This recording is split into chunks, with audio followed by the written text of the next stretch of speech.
welcome back to my channel. This is Prepping by Faith, and today we are going to be discussing volume 2 of what's in my prepper pantry. And I'm really hoping that this series is going to help give you guys some ideas as far as meals and quantities and all of those key components that we need to really round out our prepper pantry. So the first thing that I wanted to mention before I started getting into this video is I would really encourage you guys, if you haven't, to sit down and really plan out your meals. Come up with a rotation. I would start with something like 2 weeks of meals that you enjoy eating, and then figure out how to make those with your prepper pantry shelf-stable ingredients.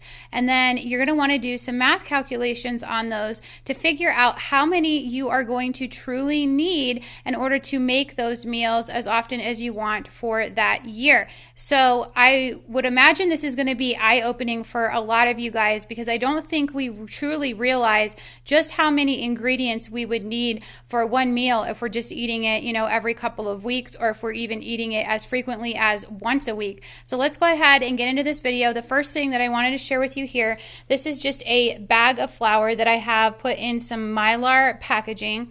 And then I have here some oil, and then some salt, and then some yeast. And so what I'm going to be discussing with you is how many of these ingredients you would need if you were going to be making a loaf of bread, one loaf of bread per week for a year. So now every bread recipe is going to be a little bit different. I'm just going to go ahead and keep this math according to the bread recipe that I have, that I actually located, in which you can bake it inside of a Dutch oven. So the one that I have found requires 4 cups of flour. So that means that in order to make one loaf of bread per week for an entire year, you would need each bag of flour, each bag of 10-pound flour would make 11 loaves of bread. So that means that you would need 5 10-pound bags of flour, or 50 pounds of flour, guys, just to make one loaf of bread per week. And most of us are probably going to be making more like 2 loaves per week. So the other thing I wanted to touch on is the quantities of yeast. So with yeast, it requires 1 packet of yeast. So that is 52 packets of yeast for the year. Or I went ahead and did the math calculations on a jar, because I know a lot of us store these dry yeast jars. So they say that the serving size is a 1/4 teaspoon, and we know that that is way too low. So according to my math calculations, 1 packet is 2 1/4 teaspoons. So we would have to divide this number by 9 in order to figure out how many loaves of bread we can roughly make out of 1 jar of yeast. So that ends up equaling about 4 jars that we would need to store up in order to make 1 loaf of bread per year. I think it's important to touch on this because we need to understand just how many bags and pounds of flour we're going to need, how much yeast we're going to need. I didn't go ahead and do the math calculations on the oil because I felt like, a tablespoon of oil is negligible. You're going to be able to figure that out pretty quickly. But you're still going to need the oil for lots of other things as well. So like I said, figure out how much you need for your bread, but then also calculate in what else you're going to be using your oil for. And this is just to make bread. This is not if you wanted to, do some other baking. One of the other things, the reason I have this baking powder out here is just because I think that one of the things that we need to keep in mind is if we don't want to make an entire loaf of bread, we can always do something like biscuits. That's going to use less flour. You're not going to have yeast for that. You can go ahead and do the buttermilk style ones if you get a hold of those jars of powdered buttermilk that you can mix up yourself. That is something that I would recommend you guys store up in your preps. I have shown it on here before. So if you guys aren't aware of what that looks like, I can go ahead and share that with you at some point in the future. So the other thing that I wanted to mention, and the reason this peanut butter and jelly is here, is just to, this is another good shelf-stable item that you guys can stock up on for your preps. Now, what I wanted to share with you is the fact that this jar says that it expired supposedly on 7/21. So what I'm going to do is I'm going to open this for you guys on camera so you can see what this peanut butter looks like inside. So bear with me 1 second. I'm going to go ahead and unscrew this really quick for you guys. This is one that we just opened recently. And as you can see, it is perfectly fine. There is nothing wrong with this peanut butter. The oil didn't even come up inside of it to where it had to be mixed around yet. That is something that you can do, is stir that oil around in there. But I wanted you to see just how fresh and how good looking this peanut butter still is. It tastes awesome. So this one happens to be the Jif, the low sodium, the natural creamy. This is the one that my family likes and that we stock up on. But I wanted you guys to be aware of that. I think it's important to know that this food is going to go a lot longer than said date.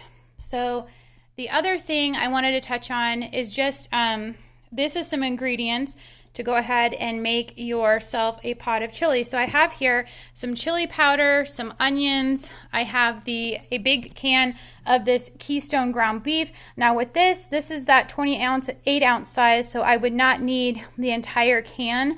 I would probably use about half of that, and then I could keep the other half remaining inside of a refrigerated space. Now, as I mentioned before, I do have a mini fridge that can be powered by a generator in a grid down situation, which is what I would do with that meat, is put it inside of there.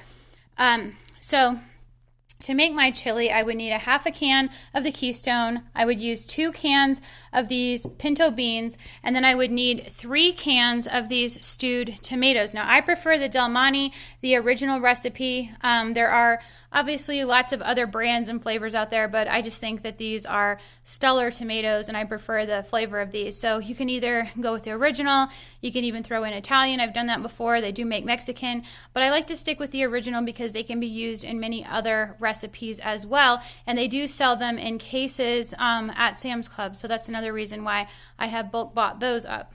So to do some simple math on this, in order to make a pot of chili once every 2 weeks, guys, this isn't even every week, this is once every 2 weeks, you would have to have 52 cans of pinto beans, 78 cans of stewed tomatoes, and you would need 13 cans of your ground beef. Now, when you start really looking at the math behind that, you understand that many of us may not have what we really think that we have stocked up in our pantries if we haven't done these calculations correctly. So we may be thinking we have a lot more food put up than we actually do. This is why I really want to encourage you to start thinking about the math behind your preps. So obviously things like your chili powder, your onions that you would need for that as well, and then other meals that you can make. Obviously, there's lots of things that you can do with beans. One of the things I have out here is one of these Bristol hams. You could put that inside of it and have yourself a nice ham and bean soup. You could take these beans, and if you had access to any of your dehydrated vegetables that you've stocked up on, you could make yourself a version of a minestrone soup. Add some, chicken stock to that. That's another reason why you want to have plenty of chicken stock or chicken bouillon, something like that on hand. You can do so many things with that. You could make yourself some baked beans. There's lots of, there's plenty of recipes out there for beans. And then there's plenty of things that you can do with these little cooked hams too. You can take these and, fry them up. You could throw them on a sandwich. You could, fry up some potatoes with it. You could make yourself a pot of, a different kind of soup that you wanted. If you had yourself some ghee or some butter that you had kept frozen, you could put together some chicken stock in there, some ham, some potatoes, some carrot, dehydrated cabbage if you had it. Make yourself a really tasty, soup there. So that's something else that you could do just as an idea. The other thing I wanted to touch on is just some snacks. So I have here some corn nuts. These are something that we started buying. My husband really enjoys them. And, you can get them in the big packages from the big box stores online. A lot of times they don't have them in store. But if you have one of the Plus memberships, you get free shipping. And that's where we get these, is from Sam's Club online. They are good out at least a year when you buy them, which I think is stellar for a snack because a lot of snacks just don't have as long of a date on them. And as you can see, this says that it supposedly expired in May, but there's absolutely nothing wrong with this. Having things like your dried fruit, like your raisins, any other kind of fruit that you want that's going to last a while, you can always vacuum seal that up if you don't want to leave it in these containers to get it to last longer. The other thing is, things like nuts, those go bad over time, but they still will last quite a while. So these are just some ideas to get you guys started. I really, really want to encourage you guys to start laying out a meal plan, figuring out the exact quantities that you need, all the ingredients to make that meal, and how many times you want to have that per year. If you guys have enjoyed this video, please give me a like, share, and subscribe. And remember to pray, prep, and put God first. God bless.